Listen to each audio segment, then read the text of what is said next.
இப்போது நம்ம ஒரு ஸ்லீவ் கட் பண்ண போகிறோம். அதில் ஒரு சின்ன டிப்ஸ் பார்க்கலாமா? இப்போது அளவு ப்ளவுஸை வச்சு ஸ்லீவை மார்க் பண்ணுறேன். ஆனால் நம்மளுக்கு எக்ஸ்ட்ரா ஸ்டிச்சிங்க்கு மட்டும் துணி பத்தாது.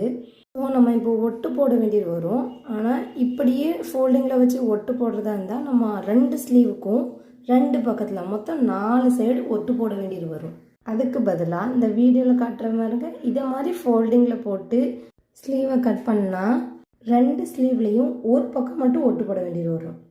இந்த மெத்தட் உங்களுக்கு புரிஞ்சிருக்கும்னு நினைக்கிறேன். முதல்ல காட்டின மாதிரி நம்ம ஃபோல்டிங்கில் போட்டு அப்படியே கட் பண்ணியிருந்தோம்னா ஒரு ஸ்லீவில் 2 சைடுமே நம்மளுக்கு ஒட்டு போட வேண்டியது வரும்.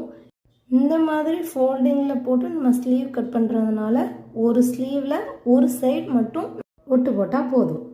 இந்த மெத்தடில் நீங்கள் ஏற்கனவே ட்ரை பண்ணியிருந்தீங்கன்னா கமெண்ட்டில் சொல்லுங்கள்.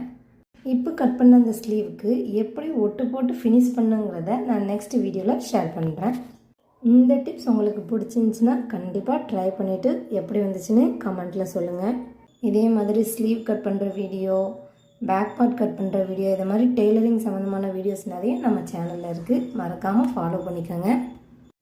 இந்த வீடியோ உங்களுக்கு யூஸ்ஃபுல்லாக இருந்துச்சுன்னா மறக்காமல் லைக், சப்ஸ்கிரைப் பண்ணி சப்போர்ட் பண்ணுங்கள். இதே மாதிரி யூஸ்ஃபுல்லான இன்னொரு வீடியோவில் பார்ப்போம்.